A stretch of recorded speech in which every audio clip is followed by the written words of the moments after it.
Systems engaged. Stand by to receive transmission.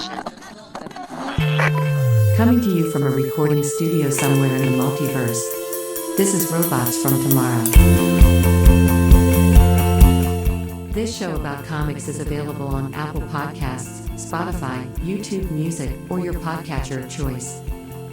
If you like what we do here, subscribing, liking, rating, and reviewing the show helps more of your fellow humans find out about us and is greatly appreciated.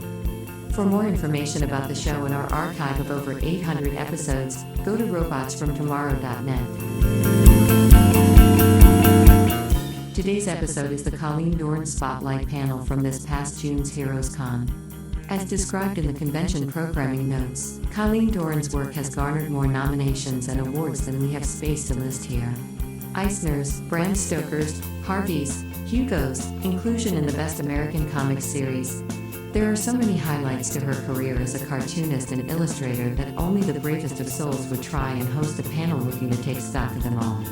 Come see how Greg from Multiversity Comics tries to do just that in his conversation with one of the best artists working in comics and illustration today.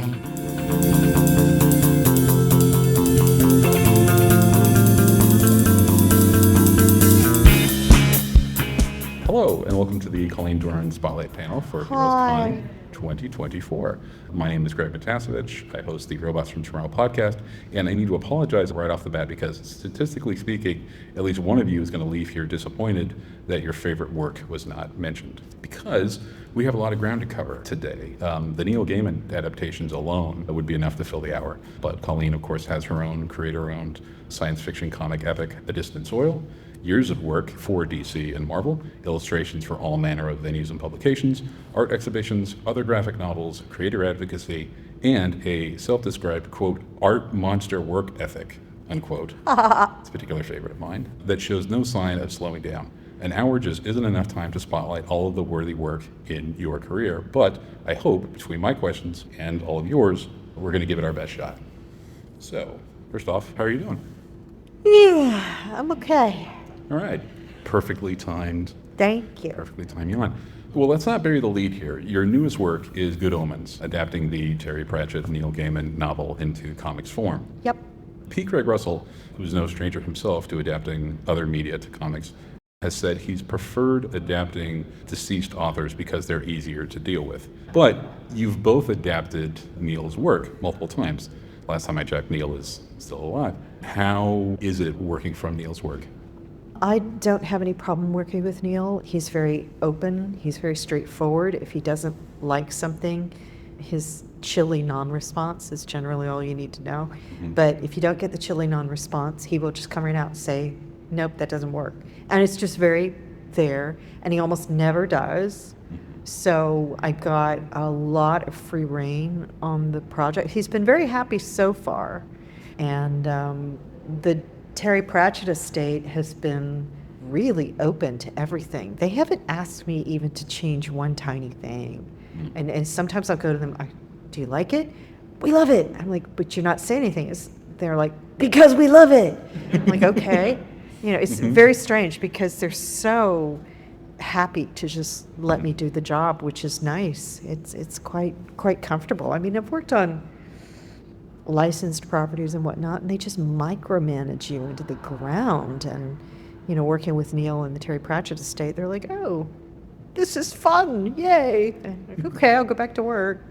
It's really smooth, man. Smooth. Good.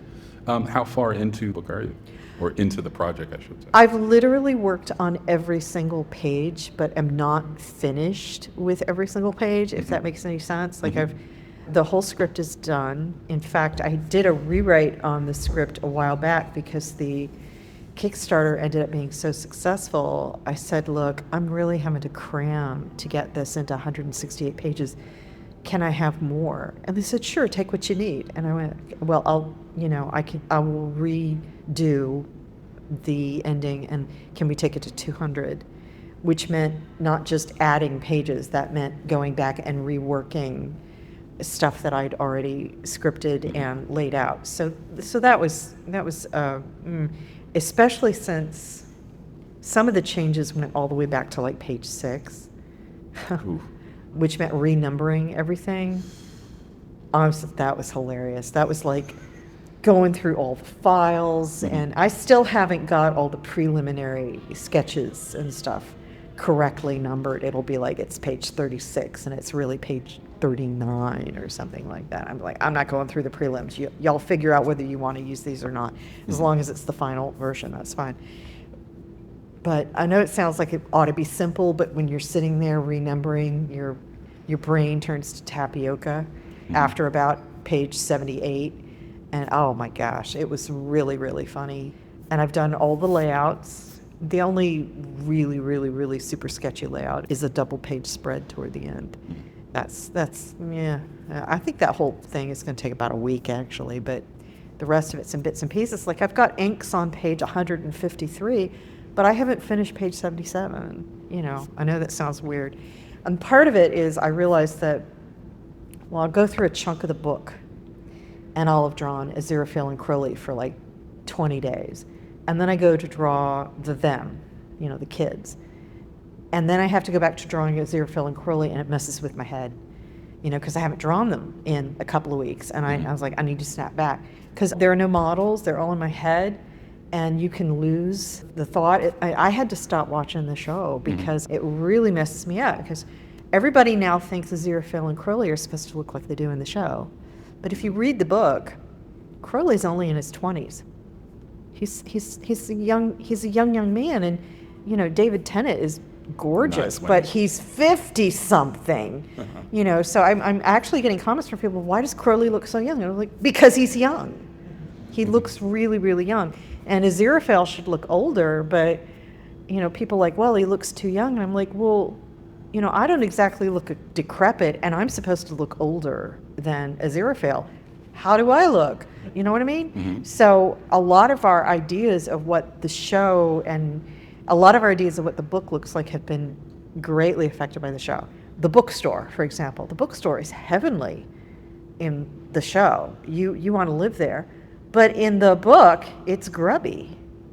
It's really, really grubby. It's smelly because Aziraphale doesn't want anybody to buy anything. So he's made it unattractive so people will leave. Does anybody remember this?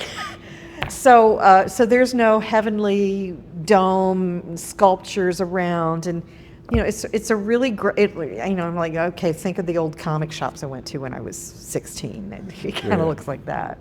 Yeah. So I found that when I would try to watch the show, I would have the hardest time drawing Aziraphale after it because Michael Sheen is so wonderful that I get whiplash trying to, because the Aziraphale in the book has a longer face, and this is just me. You know, he's not really described in the book, but he has a longer face. His eyes are slightly a little close together. He has dimples, a little bit of chiclet teeth. That's not Michael Sheen, but when I see him now, I'm seeing Michael Sheen. I can't see Michael Sheen, and it's nothing against David Tennant or Michael Sheen. It's that they're not in the book. I cannot use them. I have to use. So anyway, does that make any sense? Did I answer your question? That actually answered not only the first question, also the second question. Oh, well, yay. Yes. The third question, can you talk a little bit about your process when you're working with somebody else's material? From what you just answered, I would assume that you make your own script before you put pencil to page. Is that? On Good Omens, I actually started drawing before I finished the script to keep me moving. And I've had some health issues, and it actually made certain kinds of thinking difficult when I wasn't feeling well. When you're trying to do continuity and you're not feeling well, your brain doesn't want to go long distance. It wants to do everything in little bites. So I started doing it in little bites. Fortunately, I didn't make any major errors early because, you know, it's like, okay, get to this point, and then not have to go back and redo something that was a big mistake. But there were some things that were really messing with me because nobody's talked about this yet. I wasn't originally going to be on this book, and somebody else had done another script that was very, very different from the book. So here's what I was dealing with. I have the book, I have the show, I have somebody else's script, And then I have the script I'm supposed to write. And I'm carrying all 4 of these in my head at the same time. That was not funny. I mean, I would literally be snapping back and forth going, what do I remember? What did I just read? What's been overwritten because I really liked something from the show? Mm-hmm. And it's not that I'm not used to the multiverse because I work in comics for a living. Mm-hmm. It's that all of those multiverses at once competing for dominance of what is going to be best for the final version was really, really tricky. And I remember talking with Neil about it. He's like, trust the book, which is funny, because the book, right? Haha, the original novel. But anytime I had a question, it was, just go back and look at the book and see what it said. There are some things that, I've certainly had to cut because you can't get 400 pages of text into 200 pages of pictures. Mm-hmm. You can't do it. It's not going to happen. But a lot of the stuff that was going to be in the text was going to be superfluous to the pictures or redundant if you put the pictures in. If somebody's running, you don't say, Andy's running. You don't do that. That's not good comics. And whoever did the original script, I don't think they had a handle on the medium.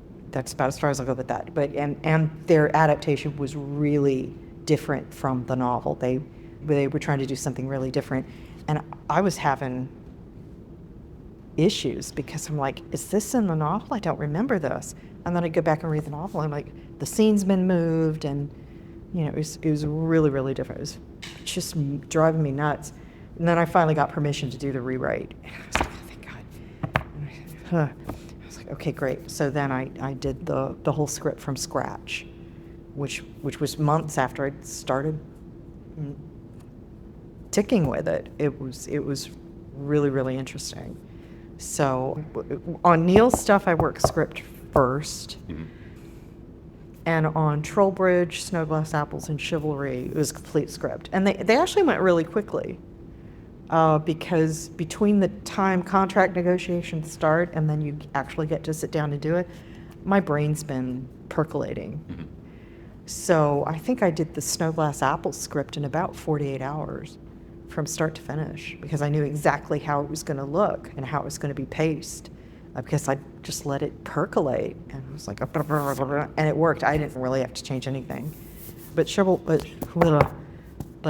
course, Good Omens took months to do the writing, months and months, and then did some more rewrites at the end. So, did I answer your question? Again, that is actually a wonderful answer. I had a slight addendum to that. In terms of writing your own script, how full of a script does Colleen, the writer, need to give to Colleen, the artist?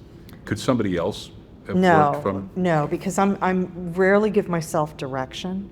I only give myself direction if I know that I'm going to have to refer back to the novel for a particular staging or something. If I've got it in my head, I'm not going to sit there and write, and then she walks across the floor. Well, I know she walks across the floor. I don't need that. But, for example, again, let's go to them, the kids. Well, in the show, it shows their headquarters being in the woods surrounded by all these trees. That's not the way it is in the book. They're in a quarry, a grubby, dirty quarry full of trash. So it was important to me to have notes about that in the script to make sure my brain isn't snapping back to the show. And then in some cases, I will also put the page number of the novel to go back and read that.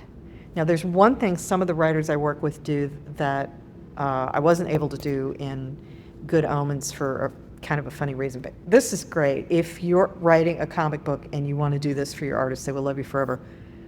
Put the photo reference directly into the word text. Mm-hmm. Put it right there so that we don't have to go around the internet looking up this shit. Okay, so not just because we're lazy, because we're not. We're the ones drawing the Battle of Gaugamela. All you have to do is say, and then Alexander the Great fought the Battle of Gaugamela. We're actually drawing the 1,500 Greek soldiers. Okay, it's not that we're lazy. It's that somebody like me is going to wander as soon as I get on the internet. Don't give me an excuse to wander. Put the picture in the frickin' text. Keep me off the internet. Yeah. Okay, so in my case, I will put the page number of the novel, and I'll go directly to that. I do not want a lot of copy in the text. I find that really irritating. And if I take a chunk of copy directly from the novel, the staging may be wrong for what can be done in the picture. So I want that out of there. But I do want the notes about the scene correctly there where I can see them. But I will usually just go, okay, now go to page 153. And then I'll go back and I'll reread that section. So. But in Snow Glass Apples, Chivalry, and Trollbridge, virtually nothing. I mean, just dialogue, almost entirely dialogue. Yeah. All right. Before we move on to a different topic, does anybody have any particular Good Omens questions they'd like to ask? When's it going to be out? What? Sorry, I missed it. Now, is your contract with the publisher of the novel, or who is your contract with? My contract is with the Terry Pratchett estate because they are publishing it. That's why it went to Kickstarter. It's being self-published. I don't know all of the gory details, but apparently publishers were skeptical. We laugh. So, too bad for them. Anybody else? Not that we can't come back to it, but I just want to make sure it's covered. Okay. I guess I do have another question. Sure. How often do you choose to deliberately diverge from the novel or something? Very rarely, very rarely. There are a few things where I deliberately diverged. And the most notable one is page 1. Okay, here's why. And this is why comics and novels are not the same, and adaptation is adaptation. Okay. You got Aziraphale and Crowley in heaven. Now, all of you were thinking of Aziraphale and Crowley talking to each other like it is in the show. That's not what happens. Aziraphale is sitting on the ground talking to a snake. You don't see Crowley in his other form. He's talking to a snake. So, you don't get to see Crowley change from snake to Crowley. So that point isn't made visually. It's only done in a caption. And the whole joke about Crowley once being Crawley appears way later in the book. So if you make the joke about Crowley being Crawley and you never see Crowley as the Crawley, it doesn't really have the impact, right? Okay, so you also don't see the storm moving in. The storm's already there. And the whole thing about them shielding each other with their wings, that doesn't happen. Aziraphale shields himself. In the show, puts his wing over the other person, but not in the book. Only shields himself.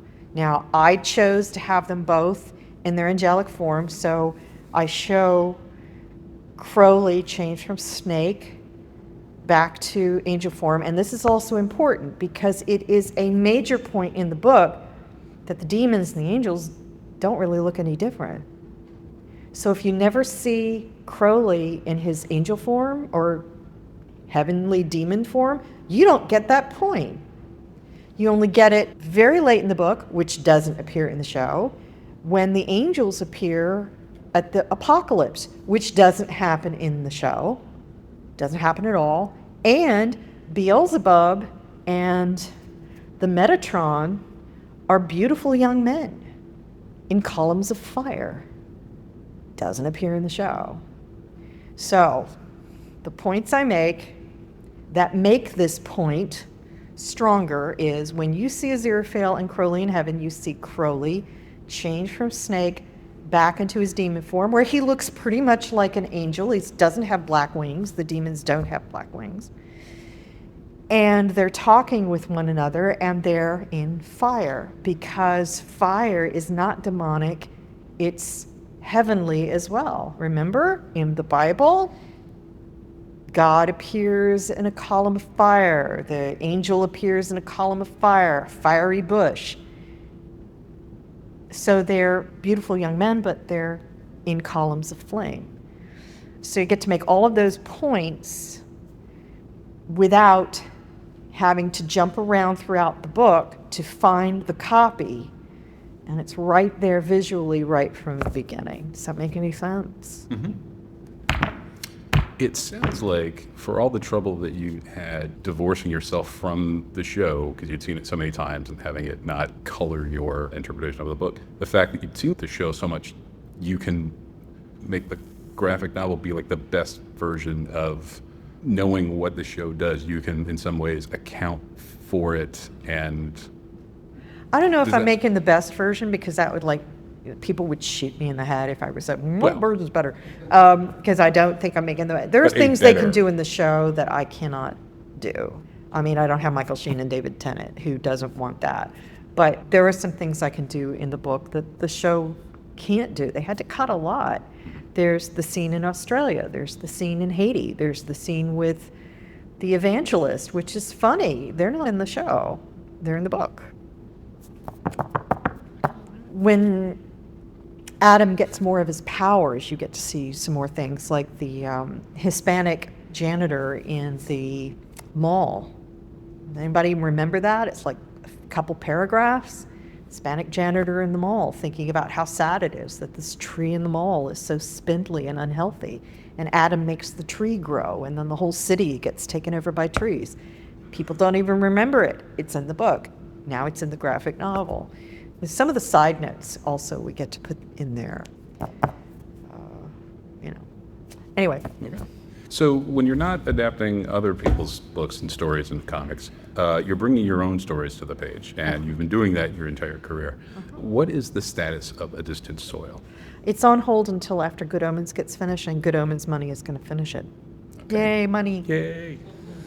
Thinking about A Distant Soil for a second, how do you think your career could have been different if you didn't have A Distant Soil or a project like it as early as you did in your career? Well, it certainly would have been very different, because I would have immediately gone to work for DC, because when I was a teenager, about the time I started doing A Distant Soil, Keith Giffen saw my work in a fanzine and called me up. And I said, no, I've already promised these other people I'd go work for them. And I shouldn't have done that. That was a really huge mistake. Can you imagine how different things had been for me if I'd been working on the Legion of Superheroes from day one? Yeah, it would have been very different. I made a huge mistake there, because I thought if you made a promise, even if it was a verbal promise, you had to keep it. And that was just so dumb. I should have just told them to piss off and walked and gone and done what I wanted, but I didn't. I'd said, well, they said and they said they were going to do this and they were going to do that. And of course they did. But regardless, it was an enormous mistake. And Keith didn't even know I was a kid. He got my mom on the phone. He's like, well, I'm trying to talk to Colleen Doran. He's like, she's in school. Yeah. There seems to be some weird sort of recurring thing with like Legion of Superheroes and people that work on it. Because like Jim Shooter had the same. We were all kids, man. Paul Levitz. They were hiring children, and that's not a joke. I mean, back in the day, they'd hire a 12-year-old to work in comics. I mean, when did I start working in comics? I think I was about 15, 16 years old, something like that. And Shooter and Levitz and Kubert, we were all working when we were, not legally old enough to work. Yeah. Going a little broader in terms of like just being a creator and sort of navigating these creative waters, which word do you think is more important for a creator to have in their vocabulary? Yes or no? No. All right. No hesitation, baby. Okay. Okay. Over your career, you've been consistently transparent about navigating the freelancer life. What are some working tips that you've got that have helped you the most? Ooh. Here's a big mistake, and everybody makes it. Everybody I've ever known makes it. Having the wrong attorney. I know a very successful creator who got into a problem. I'm actually not supposed to know any of this. I'm going to be as vague as possible. Got into a problem with a major indie publisher known for being really creator friendly, and behind the scenes they're utter shits. And everybody's afraid to say anything because they end up in lawsuits that cost hundreds of thousands of dollars. And in this case, this creator got an IP attorney You think an IP attorney is okay? You're working on IP? No. There's people working in Silicon Valley that don't know shit about publishing. But they do know how to run up a big legal bill. Everybody's always hiring the wrong attorneys. And some of the attorneys that are in the business are in the business because nobody knows any better, doesn't know anybody else to hire, and they think, oh, you know, this person is in comics, they must be okay. Well, that doesn't mean shit. It just means they work in comics. But a big problem is people, you know, they'll hire a real estate attorney, they'll hire people that don't have any experience in publishing in general, and they certainly don't have any comics experience. I was working on my will a while back. Jeremy's over there because I wrote an article about it on my Patreon. It was absolutely hilarious. I'm looking for an attorney to help me write my will. And I said, you know, I'm an author, blah, blah. And he goes, well, you have to go to your book packager, and I think that's the term he used, book packager, and you have to see if you have any rights. And I said, what? And he was like, well, your book packager, you know, has the contract, and you have to see if you actually have any rights to this material. And I was like, because this guy was the only copyright attorney that was listed anywhere within like 100 miles of me. And I'm sitting there looking at the phone like worms are crawling out of it. And I was like, what the hell are you talking about? What book packager? And he's like, you know, the people who package your books. I said, you mean a publisher? And he says, yes. And I said, my publishers don't own my rights. I do. And even if they do, you still get royalties. I mean, you know, that's still a thing. And he goes, well, I've published 3 books. And after I stopped laughing, I'm like, well, I've published like 600. I said, you are not the attorney for me. I mean, this guy, I've published 3 books. What, on Indiegogo? What the fuck? Excuse my language. That's fine. And it's meaningless. They literally don't know how things work.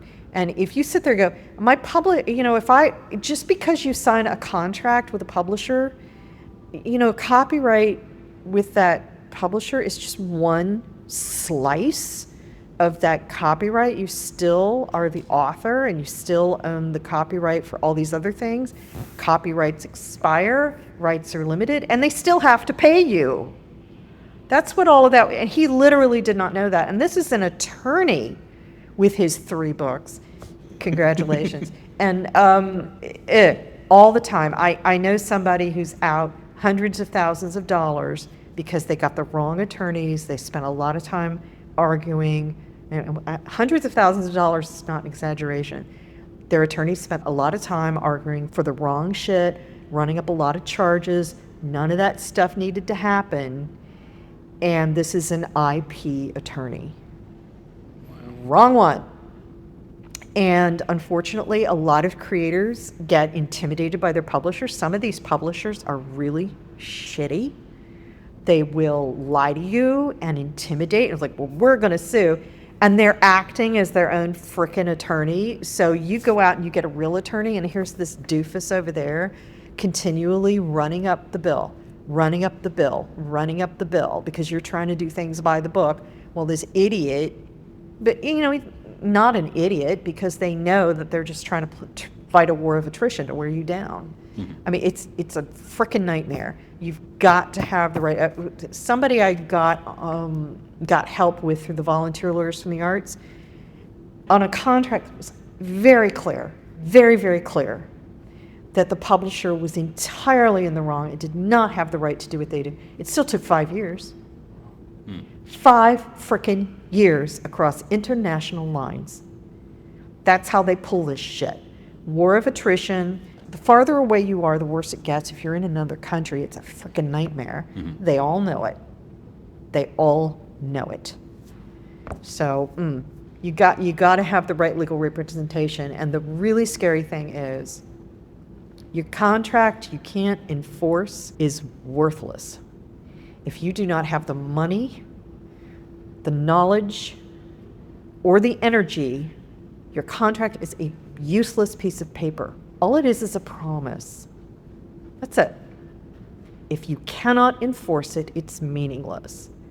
Any law you can't enforce, this probably offends somebody. All that looting that was going on, that's what your contract is like, right? Mm-hmm. Anybody can walk right into your store and rob you blind and walk right back out, and you're like, what the hell? That's what it's like. You know, whatever your politics are, I don't really give a shit. I'm telling you that that's what it's like. If you can't enforce it, it's meaningless. And a lot of young people in this industry, well, a lot of middle-aged people in this industry cannot enforce their agreements. They can't. They have no money. They have no proximity. They have no energy, and they do not know what the document means, period. Okay, what else? You need to know how money works. You really, really need to know how money works. If you do make any money, you have got to understand that you've got to make it work for you. Anytime you get money, you need to be putting that money away so that money is earning money. You know, stop buying the knickknacks, stop buying the comic books. If it's not serving your art, do not buy it. Buy what serves your art. Do not buy what makes you feel good in the short term. If you really want to make art long term, you need to build your whole life around making that art. Because the art may make you feel good, but the business won't. You must be ruthless in defense of your art, because no one else will. And if you are spending money here and spending money there and buying this and buying that and yada, yada, yada, every time you make that purchase, think, how many of those Starbucks could have been a page of my next book? Do I really need this over here? Do I really need this over here? Is this comic book I'm buying going to make me feel good for 5 minutes, or I'm going to learn something from this wonderful creator? If the answer is the latter, you buy it. If it isn't, don't buy it. Do what serves your art. Does that make any sense? Mm-hmm. Okay. I think it's a good point to mention that you have a Patreon and a Substack that has a growing number of articles and text pieces that go into more detail about this sort of things. A wonderful resource that everyone should check out. My next question is about creator advocacy, which hopefully will tie into what you were just talking about. You've done lectures on this. You've worked with some DC politicians. Do you think a comics union will ever be possible? No. Really? No. I mean, first of all, because of the way that the law is set up in the United States, independent contractors of our kind cannot technically unionize. You can create a guild. There already are guilds. There's like the Graphic Artist Guild and so on. But what I see a lot of people doing is coming at this from a wage perspective. Like, well, what are our wages? Well, first of all, you don't get wages. You're not an employee. You're an independent contractor. What you're trying to do is set up a situation where everybody is going to get base income. And okay, it's not going to happen. I don't think so. I could be wrong. I could be full of shit. But, you know, I've been around a really long time now, and it still hasn't happened. And I'll probably be dead before it does, so I won't care. But what they want is base wages and so on and so forth. Look at the industry we have now. Everybody's not in New York anymore, okay? Publishers can get talent anywhere, and they can get talent in countries where people will work for $5 an hour. That is the new paradigm. I'm not resenting anybody in a country where they don't make very much money getting work here. That's not what I'm saying. I'm saying that's your new market. This is the reality. If you, as a creator, are a workhorse, in fact, I heard an inker earlier today saying, inking is a dying profession. Okay? Not just because everybody's doing it on computer, but because you can get people to do these tasks for next to nothing. If you are not a name creator that people are actually buying because of you, making a living in this business is incredibly difficult. You are a cog in a wheel, and you are replaceable. You are mud that gets thrown at a wall, and if you don't stick, you throw more mud at the wall. That's the truth. Nobody likes to hear this. Am I like the most uninspiring speaker ever? And this is why I tell everybody, do not get into this business to get rich or famous. Only a fool does that. When I got into this business, you could not get rich or famous. People who got into this business were crazy. I mean, they actually said that you're either crazy or you couldn't make it in advertising. That's the truth. That's what they said. And that is the absolute truth. You were either a fanatical nutcase who was in there because comics were like, or you couldn't make a living in advertising and you were looking to shore up your income. The people that get into comics now, over and over and over and over, they're looking for the Netflix deal. They see pictures of people on the red carpet. They think those red carpet pictures are stairways to heaven. They're utterly meaningless. They don't mean shit. They don't mean you're going to make any money. They don't mean anything. I mean, I got to go to the Oscars years ago. Why the hell was I even there? I still don't know. But I got to go to some nice parties, and I got to wear a really fabulous dress. And it was nice. You know, are you an actress? No, I'm a cartoonist. It was great. But you know what? It cost me like a month's income to buy the dress. And I only got there because somebody else paid for it.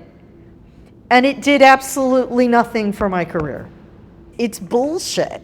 You know where I live now? I live on a mountain in the middle of nowhere. I grow my own food. We only got broadband a few months ago. I mean, it's like, crap, I'm practically living in the 1840s out there. I don't care about this stuff. It's not good for you. I know what fame is. There's no fame, real fame in comics. My father used to be a security guard for people like Led Zeppelin and Elvis. I know what fame is. This is not fame. This is this weird fame adjacent life that we all live, like studio musicians. All the people making that beautiful music on those albums that you've never heard of. That's what most of us are really living like.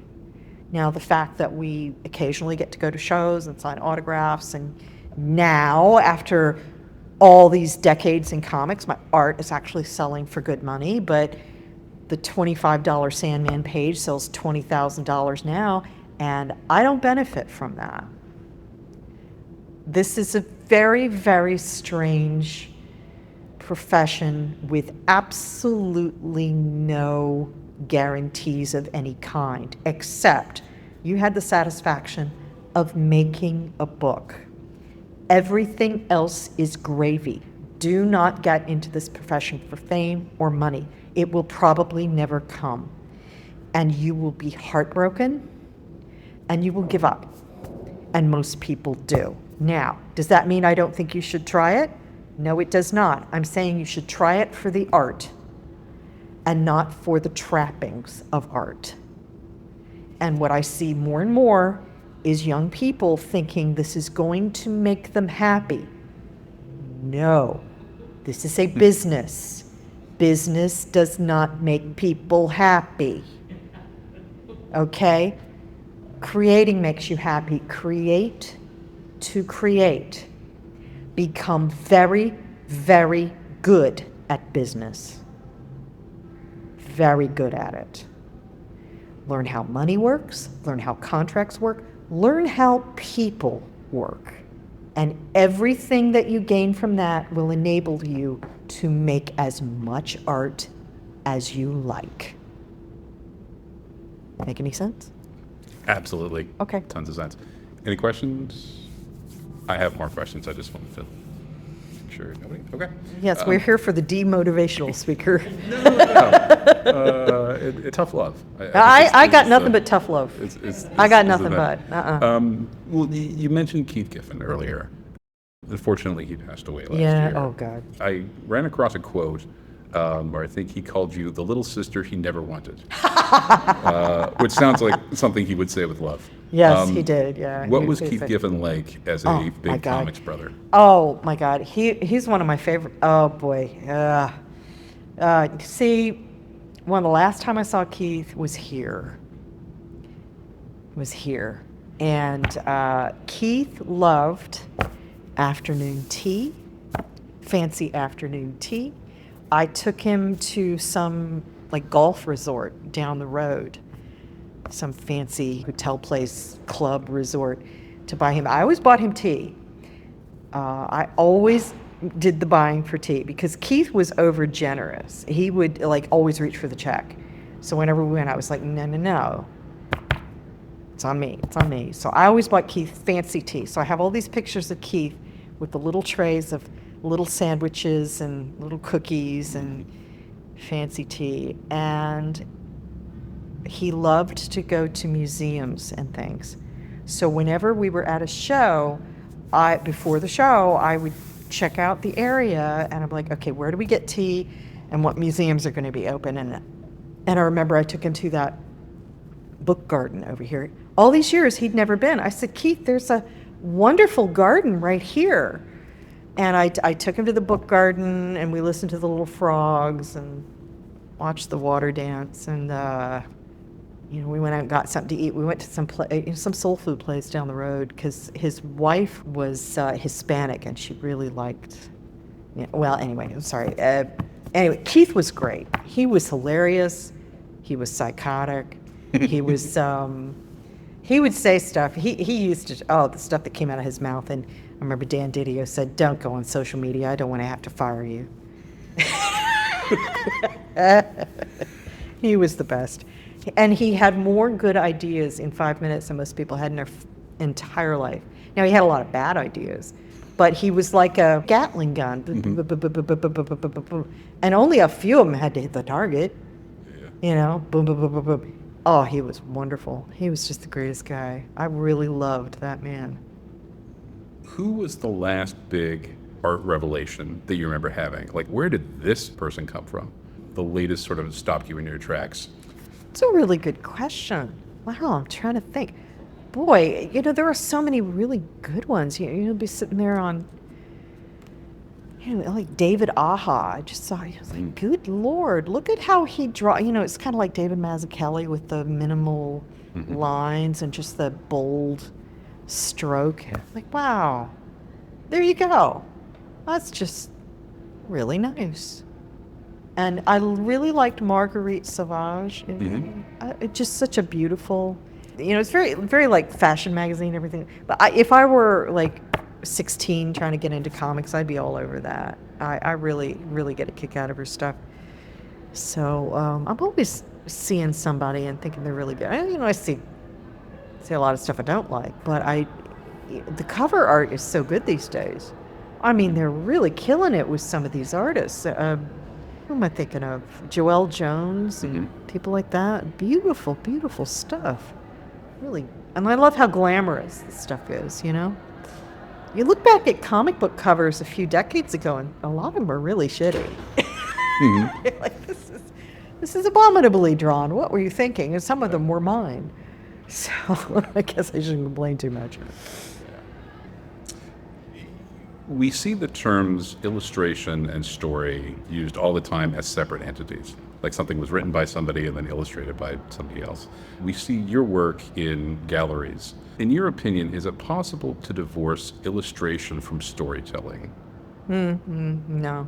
I mean, that's the point of illustration. Illustration is supposed to, enhance it. I mean, okay, certainly in the 1950s, there was a kind of a minimalist movement to some book covers. You'd see like a big bold red dot and a couple of black lines, and it would be "To Kill a Mockingbird." You'd be like, what the hell? Yeah, like a little too abstract. I personally hate that. I do not like that. I like a cover that tells something about the story. So okay, you can, divorce it, Okay, somebody was showing some covers from Do Androids Dream of Electric Sheep? And some of the very earliest covers actually had mechanical sheep on them, which has nothing to do with the story. But they did make interesting covers. However, if I picked up that book and I was looking for a mechanical sheep, I'd be pissed. You know? On the last page, where's the sheep? Where's the sheep? Where's the sheep? Maybe along those lines a little bit, do you think I guess particularly the American market, do you think there'll ever be a day when the market will appreciate how much comics writing is done by the illustrator? Is that a pipe dream? Probably not in my lifetime. I still have people who don't understand that I actually write the scripts on the Gaiman adaptations. And they don't know what that means. They just think Neil tells me everything. And then I was like, well, yeah, I mean, you know, I did have to figure out how to pace it and figure out where all the panels went. You know, they don't get it at all. You know, I used to think that was just because it was me, because, you know, I thought, well, because I was this little blonde girl and was sitting there doing all these comics, and people just had a really hard time believing I actually did my own stuff. And now that I'm, you know, some old broad, people still have a hard time actually believing I do my stuff, because they have a hard time believing creative people actually do stuff. I think they have a really difficult time processing what it is we actually do for a living. The fact that the picture comes out of nowhere. People are always asking me where I copied it. Don't you use reference? But, well, a lot of times I don't.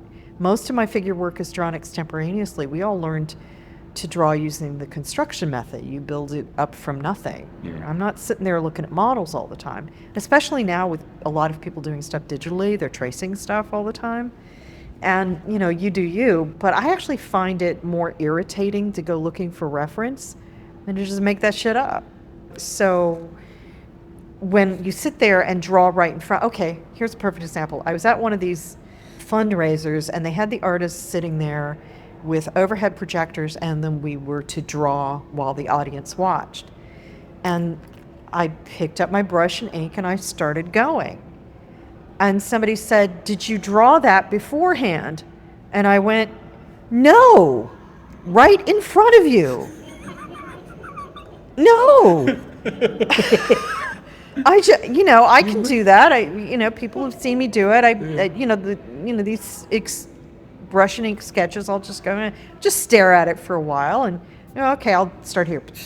And they don't believe it. They don't understand how that works. And it's like, well, if you do something for 40 years, you must get good at it eventually. And yeah, they don't get it because they cannot personally do it. I mean, I can't do physics, but no one ever thinks physics is a trick, right? But they think that art making is some kind of weird trick. And I'm like, no. And it's not just I mean, I can teach you somebody. I can teach almost anybody, though I finally have run into a few people who were not teachable with the stuff. But I can teach almost anybody to sit there and in a half hour draw a decent looking face. Almost anybody. But there are literally some people whose spatial reasoning skills aren't functioning, and I don't know what it is. Like someone asked me on my Patreon the other day, how do you establish the perspective when the horizon line is moving? And I said, well, the horizon line is not moving, it's a still picture. And they said, but my eyes are moving as I look around. I said, but the picture is still. And he's like, he couldn't make the cognitive leap between him looking around and the picture being a static representation of a single moment. He could not make that cognitive leap. And he says, well, maybe it's because, you know, he says, you know, it's because I'm autistic. I said, no. I said, what you are having a problem with is perfectly normal. Most people don't get it. What we're actually doing when we do the perspective and shit, well, that's geometry, that's math. You know, the horizon line is a constant, but there are an infinite number of perspective points, vanishing points on that horizon line. Because, okay, he was thinking, okay, here's a cityscape, but what if buildings are turned in different directions? I was like, well, they have different vanishing points. It's like everything isn't all going down the street. There's some of it turned this way, turned this way, turned this way. The different objects up here, different objects up there, going this way. I said, we literally are figuring that out. That's math. Art is math. So you being autistic doesn't mean anything. It just means you haven't figured out the math. Infinite horizon line, static, different objects going to different vanishing points on the same horizon line. Infinite number of points. Math. Math. Okay. It looks like magic. It really But does. it isn't. But it isn't. It's like I said, I can't do advanced physics. Well, nobody thinks that's not fair. But when they can't make art, they think there's some sort of trick we're not teaching them. These things are available to anyone who cares to find them.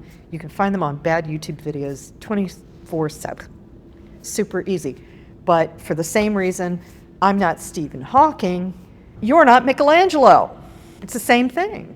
You know, we all have different cognitive skills, and some of our cognitive skills run into different directions. That's all. All right. Last call. Questions? Anybody? Anybody? Okay. Is there a question I should have asked you that I didn't? That you would like?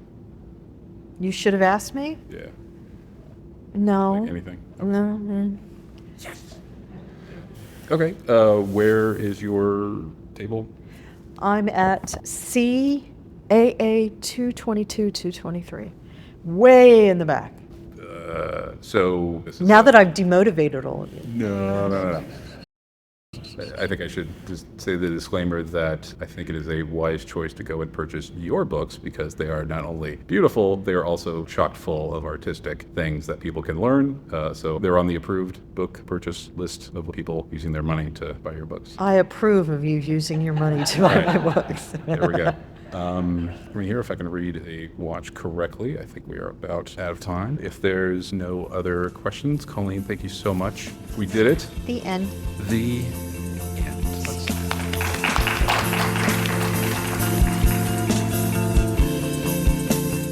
You can follow Colleen's work over on Instagram, Blue Sky, Twitter, Patreon, Substack, and of course ColleenDoran.com.